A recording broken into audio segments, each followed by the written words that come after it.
What would happen if a Muggle picked up a wizard's wand? They cannot cast spells. That much is clear, and it comes straight from J.K. Rowling herself.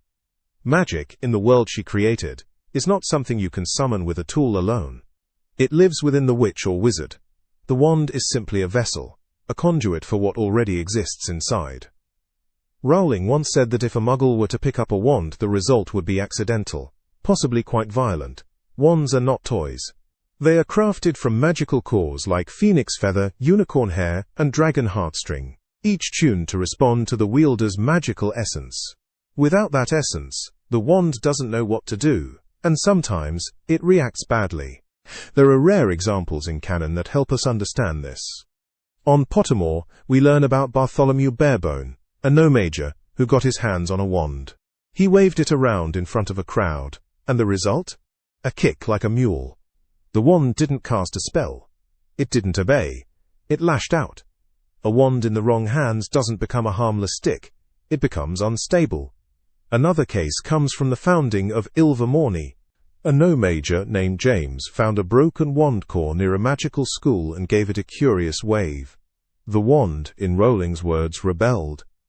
It flung him backward into a tree and knocked him unconscious. He survived, but it was a warning. Don't mess with magic that isn't yours. So what's happening in these moments?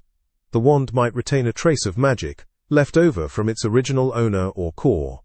When a Muggle interacts with it, the wand responds the only way it can, through chaotic, uncontrolled discharges. This isn't true spellwork. It's a misfire. Like static electricity building up in something that was never meant to hold a charge.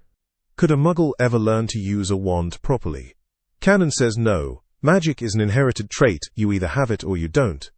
Even squibs, non-magical children born to magical parents, cannot produce magic with a wand. Argus Filch had to turn to other means to try and access magic, like buying quick spell courses. It didn't work. The wand chooses the wizard, as Ollivander famously said. But a wand cannot choose a Muggle. There is nothing there for it to resonate with. No internal well of magic to draw from. And so, it resists. Or, it lashes out. Or, more often than not, it does nothing at all. But let's theorize. Let's say a Muggle picks up a wand that still holds some active spell residue. Maybe it sparks. Maybe it glows. That moment might feel like magic, but it isn't. It's no different from touching a hot stove and watching it flare. Reaction, not intention. If the Muggle has distant magical ancestry, so distant that their magical ability never surfaced, could the wand respond more gently? Possibly. It might not explode. It might give off light or heat, or a jolt. But still, no spell.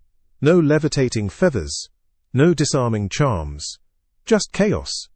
Just echoes. Wands, in Rowling's world, are finely tuned instruments.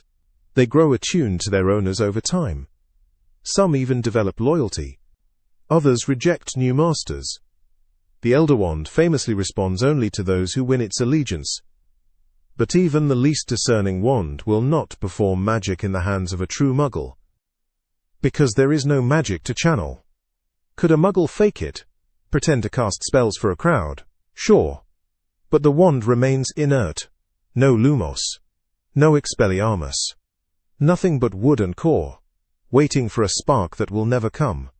And if a Muggle somehow managed to cause a magical accident with a wand, it would be treated as a serious breach. The statute of secrecy exists to prevent magical exposure. Obliviators would be dispatched. The wand would be confiscated. The event would be covered up. Because while Muggles cannot perform magic, they can still trigger its residue, and that's dangerous. There's a reason wands are regulated. A reason Ollivander doesn't sell them to just anyone. The danger isn't just in the magic, it's in the mismatch. A wand in the wrong hands is like a loaded weapon with no safety, no understanding, no control. So what would happen if a Muggle used a wand? They wouldn't cast a spell, but they might get burned. They might get thrown across a room. They might ignite something by accident. But they would never become magical. They would never master it. Because in the end, magic isn't taught, it's awakened. And for Muggles, that spark never lights.